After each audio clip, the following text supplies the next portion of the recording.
Note d'Héloïse Alciona. Cette vidéo a été publiée par Maryse Varou le 19 août 2023.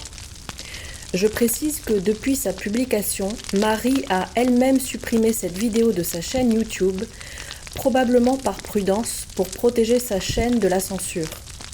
J'avais heureusement pu en faire la traduction écrite avant qu'elle ne l'efface. Par contre, j'ai dû recréer toute la vidéo moi-même puisqu'elle n'existe plus sur la chaîne de Marie. Fin de la note. Bonjour à nouveau. Merci d'être ici avec moi une fois de plus. J'espère que vous allez tous très bien. Je suis Maryse Varou. Je dois préciser que je ne vais plus utiliser le mot « éveillé » pour faire référence aux gens qui savent et qui sont conscients de tout ce qui est en train de se passer. Parce que ce mot est maintenant utilisé, et de manière abusive, par les communautés dominantes et leurs agendas avec lesquels je ne suis pas d'accord. Ce mot est maintenant chargé par ces agendas et si vous le retrouvez dans mes vidéos antérieures, comme lorsque je dis par exemple « les gens éveillés », cela ne signifie pas que ça a quelque chose à voir avec ce que les médias vous imposent maintenant. Avant de continuer, je dois aussi préciser que je vais devoir être indirecte pour parler de certaines choses, à cause de la nature des informations que je vais partager avec vous aujourd'hui. Il se peut que je n'utilise pas les mots ou les termes corrects à cause de la censure et des règles de YouTube que je ne veux pas rompre. Et s'il vous plaît, prenez en compte que j'ai aussi la Fédération Galactique qui regarde directement tout ce que je fais et dis. Par conséquent, je subis une double censure. Mais j'écrirai tout de la meilleure manière possible pour que ce soit compréhensible. Merci de votre soutien. Voici les mots que je dirai d'une autre manière. Note d'Héloïse Alciona. Pour être sûr que ce langage codé utilisé par Marie soit bien clair pour tout le monde, je vais préciser quelques significations entre parenthèses à l'écrit sur l'image. Soyez donc attentifs à votre écran. Fin de la note. 2 tours égale 11,9. Faux étendard égale faux drapeau. L'homme qui aime les portes fermées égale Billy. 10, 20, 30 égale 2030. Les villes de moitié d'une demi-heure égale ville des 15 minutes.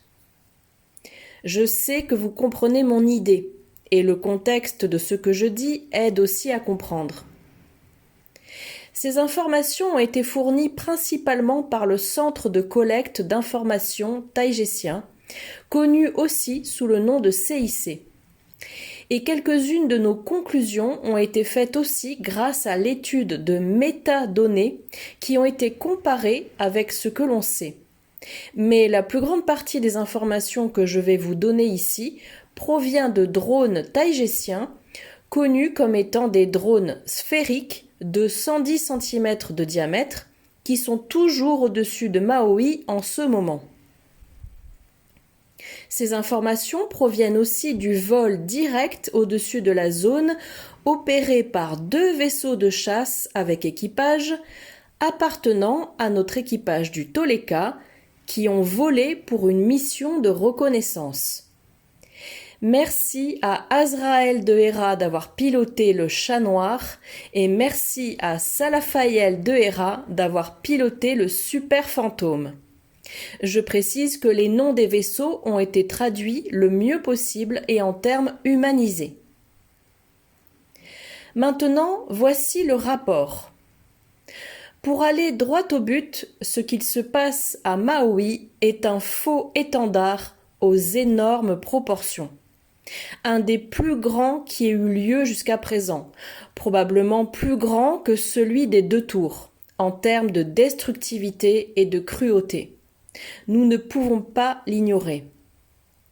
Ce que les médias principaux sont en train de raconter n'est qu'une porcherie médiatique. Ce n'est pas une catastrophe naturelle. Les incendies ont été provoqués de manière artificielle, en utilisant deux types de drones. Les drones standards à lance-flammes, qui sont de grande taille et propulsés par hélice, que beaucoup de gens ont vus au-dessus de zones comme l'Amazonie, la Californie, l'Australie et l'Espagne. Ils ont été détectés en train de décoller depuis des zones résidentielles très luxueuses, là-bas sur l'île de Maui. Ils ont décollé depuis l'arrière-cour d'un méchant très connu qui adore les portes fermées. Vous savez à qui je fais référence. Il a également été directement impliqué dans la dernière opération de faux étendard à propos de la bestiole mondiale. Mais ces drones ne sont pas partis uniquement de cet endroit.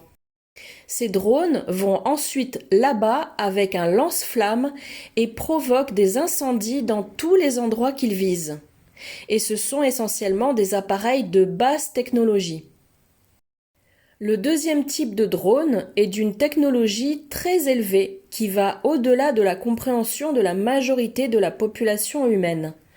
Ce sont des dispositifs équipés d'armes à énergie et ils sont conçus pour provoquer des incendies là où les drones à lance-flammes normaux ne le peuvent pas. Par exemple, pour détruire une structure complexe comme une maison ou un immeuble. Ils sont rapides et furtifs et on a détecté qu'ils sortaient de bateaux de la marine en face de la côte. On a aussi détecté que des impulsions d'armes à énergie partaient de ces bateaux, visant directement des structures sur la côte.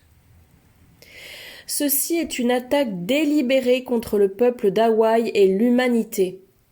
Et elle est destinée à les aider à mettre en œuvre leurs agendas programmés pour l'année 2030, qui comprend l'imposition de villes de moitié d'une demi-heure, qui ne sont rien d'autre que des camps de prisonniers enrobés de sucre pour que les gens les acceptent au départ. Il y a au moins des milliers de morts sur l'île.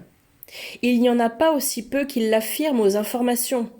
Et beaucoup de médias déclarent même que les gens sont trop alarmistes quand ils disent qu'il y a des milliers de morts. Pourtant, ce n'est rien d'autre que la pure vérité. Les personnes qui essayaient de se déplacer vers des zones plus sûres ont été interceptées par des forces de l'ordre sur la terre et par des gardes-côtes dans la mer qui ont pointé un pistolet sur elles pour les obliger à retourner à l'endroit d'où elles venaient et faire face à la mort.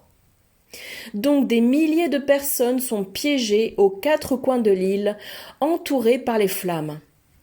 Et il y a plusieurs témoignages de gens qui ont vu des corps de personnes et d'animaux flottant dans la mer et s'échouant sur le rivage.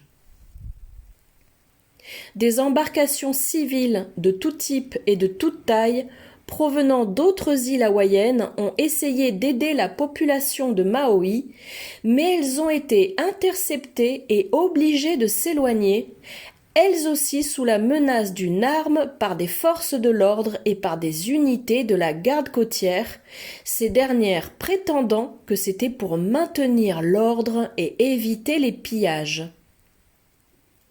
La FEMA, Agence fédérale américaine des situations d'urgence, était déjà sur place quand les incendies ont démarré, mais ils n'étaient pas là-bas pour aider la population, ils y étaient pour l'empêcher de s'échapper des zones touchées. Donc ils étaient certainement déjà au courant de tout ça avant que ça n'arrive. Plusieurs bateaux sont arrivés sur l'île avec de l'aide humanitaire, de la nourriture et de l'eau.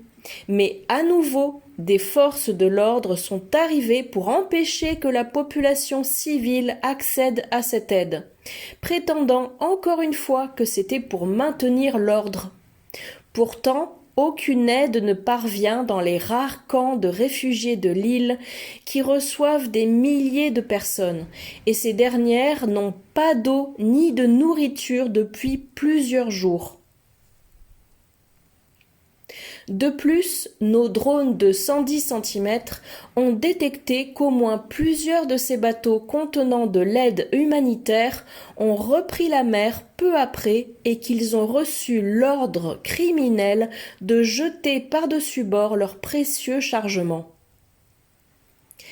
Ces incendies ne sont pas naturels et agissent de manière sélective, car ils ont tendance à détruire des habitations et des zones résidentielles entières de classe moyenne et inférieure, mais ils laissent tranquilles les maisons et les demeures des milliardaires, ainsi que des zones entières réservées pour les classes supérieures, les stars et ce qu'on appelle l'élite. De la même façon, les incendies détruisent des maisons, y compris celles qui ont des grosses structures non inflammables, alors qu'ils laissent tranquilles des palmiers hautement inflammables et des arbres normaux. Ces incendies sont anormalement très sélectifs, étant donné qu'ils se dirigent vers des maisons et des véhicules spécifiques. Les autres cibles importantes sont les musées et les bibliothèques qui contiennent toute l'histoire de Maui, ainsi que d'innombrables reliques magnifiques qui ont toutes été détruites.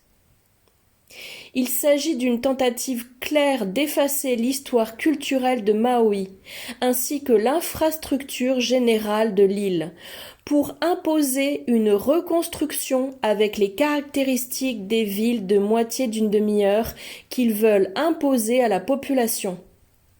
Il y a des plans et des projets pour reconstruire les villes là-bas. Et il y a des rapports indiquant que ces plans ont démarré avant que les incendies ne commencent. Et il y a aussi un livre qui se vend sur Amazon, Note d'Héloïse Alciona, écrit par le docteur Miles Stones. Ce livre s'appelle en français « Feu et fureur, l'histoire des incendies de Maui en 2023 et leurs implications dans le changement climatique ». Et il a été publié le 10 août 2023 alors que les incendies ont démarré le 8 août. Fin de la note.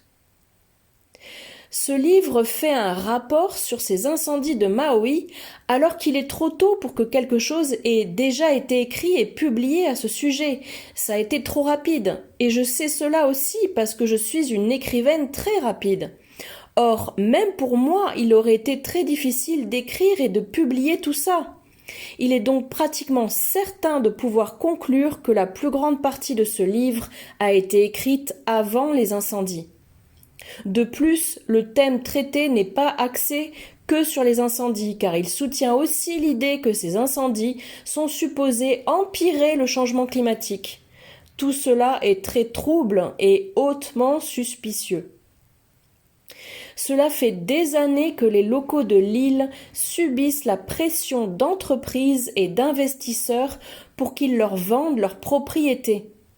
Et durant des années, ils ont rejeté leurs offres. Mais très peu de temps après les incendies, ces entreprises leur ont à nouveau proposé de leur racheter leurs propriétés, mais cette fois à un prix incroyablement bas. Le gouvernement confisque aussi des propriétés à leurs propriétaires originels, en utilisant la sécurité comme excuse pour les revendre ensuite à ces autres investisseurs.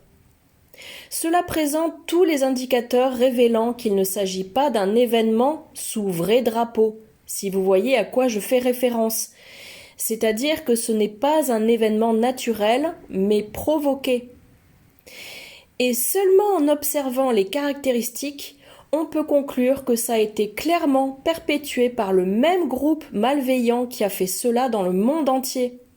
C'est le travail malveillant de la cabale, et c'est aussi très relié aux sacrifices qu'ils offrent aux entités sombres et aux égrégores qu'ils adorent.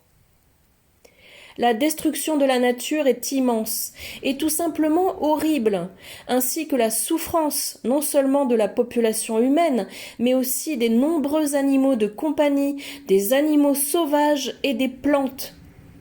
Il s'agit d'une réinitialisation ou d'un reset total. Une destruction pour reconstruire selon des normes maléfiques, conçue pour contrôler et opprimer la population humaine. C'est une attaque horrible et cruelle contre les gens, contre la nature de Maui et contre l'humanité entière.